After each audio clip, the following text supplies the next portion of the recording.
വാട്സാപ്പിലെ blue tick mark ഇത് പല ആളുകളും ഓഫ് ചെയ്ത് വെക്കാറുണ്ട്. എന്താ സംഭവം എന്ന് നിങ്ങൾക്ക് പിടികിട്ടിയോ?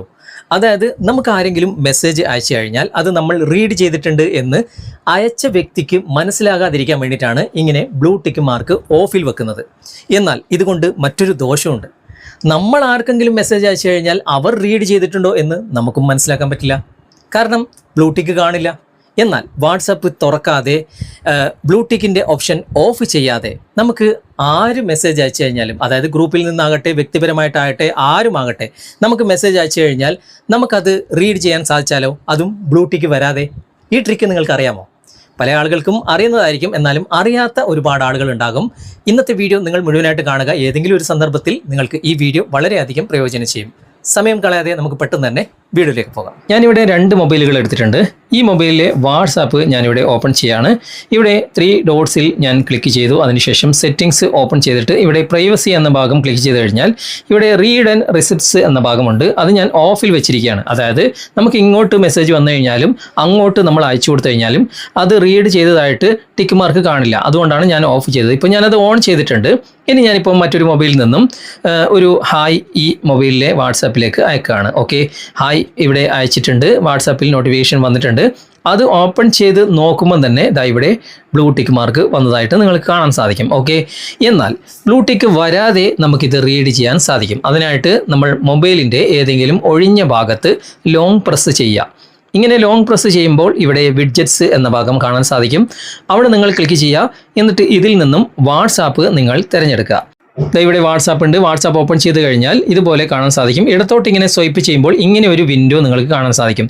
ചില മൊബൈലിൽ താഴേക്ക് ഇങ്ങനെ സ്ക്രോൾ ചെയ്താലാണ് ഇങ്ങനെ ഒരു വിൻഡോ കാണുക. ഈ ഒരു വിൻഡോ കിട്ടിക്കഴിഞ്ഞാൽ ഇവിടെ ആഡ് എന്ന ഭാഗം ക്ലിക്ക് ചെയ്യുക. അപ്പോൾ ഇത് ഹോം സ്ക്രീനിൽ ആഡ് ആകും.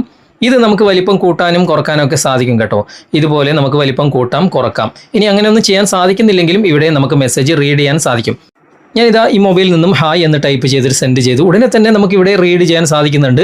മറ്റേ മൊബൈൽ നോക്കുമ്പോൾ ഇവിടെ ബ്ലൂ ടിക്ക് മാർക്ക് വരുന്നു ഇല്ല. ഓക്കെ, എന്ത് മെസ്സേജ് നമുക്ക് ആര് അയച്ചു കഴിഞ്ഞാലും ഇവിടെ കൃത്യമായിട്ട് നമുക്ക് റീഡ് ചെയ്യാൻ സാധിക്കും. ഗ്രൂപ്പിൽ നിന്നാകട്ടെ വ്യക്തിപരമായിട്ടാകട്ടെ എന്തുമാകട്ടെ. ഓക്കെ, ഇവിടെ വാട്സാപ്പ് നമ്മൾ തുറന്നു നോക്കിക്കഴിഞ്ഞാൽ അവിടെ നോട്ടിഫിക്കേഷൻ കാണാൻ സാധിക്കും. പക്ഷേ അത് ഓപ്പൺ ചെയ്താൽ ഇവിടെ ബ്ലൂ ടിക്ക് മാർക്ക് വരും.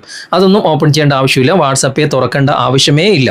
നമുക്കിതാ ഈ വിൻഡോയിൽ തന്നെ എല്ലാം റീഡ് ചെയ്യാൻ സാധിക്കും. ഓക്കെ, എത്ര മെസ്സേജ് വന്നു കഴിഞ്ഞാലും അതൊക്കെ നമുക്ക് ഇതാ ഇവിടെ റീഡ് ചെയ്യാം. നമ്മൾ റീഡ് ചെയ്തത് അയച്ച വ്യക്തിക്ക് മനസ്സിലാകുകയില്ല, കാരണം ബ്ലൂ ടിക്ക് വരികയില്ല. ഓക്കെ, ഈ വിൻഡോയിലുള്ള ചാറ്റ് ലിസ്റ്റിൽ ക്ലിക്ക് ചെയ്ത് നിങ്ങൾ ഓപ്പൺ ചെയ്താൽ മാത്രമാണ് ഇവിടെ ബ്ലൂ ടിക്ക് വരിക. അല്ലെങ്കിൽ വാട്സാപ്പ് ഓപ്പൺ ചെയ്തിട്ട് ആ ചാറ്റ് ലിസ്റ്റ് ഓപ്പൺ ചെയ്താൽ മാത്രമാണ് ബ്ലൂ ടിക്ക് വരിക. അങ്ങനെ ചെയ്യാത്തിടത്തോളം കാലം നിങ്ങൾക്ക് എല്ലാ മെസ്സേജും ഇതുപോലെ റീഡ് ചെയ്യാൻ സാധിക്കും. ബ്ലൂ ടിക്ക് വരികയില്ല. ഓക്കെ, അപ്പോൾ നിങ്ങൾ ട്രൈ ചെയ്ത് നോക്കുക. ഇപ്പോൾ വാട്സാപ്പ് ഓപ്പൺ ചെയ്ത് കഴിഞ്ഞാൽ ആ ഒരു ചാറ്റ് ലിസ്റ്റിൽ നോട്ടിഫിക്കേഷൻ വന്നതായി കാണാൻ സാധിക്കും. അവസാനം വന്ന ആ ഒരു മെസ്സേജ് മാത്രമാണ് ഇവിടെ നമുക്ക് കാണാൻ സാധിക്കുക. അതിനു മുമ്പ് അയച്ചതൊന്നും നമുക്ക് റീഡ് ചെയ്യാൻ സാധിക്കുകയില്ല.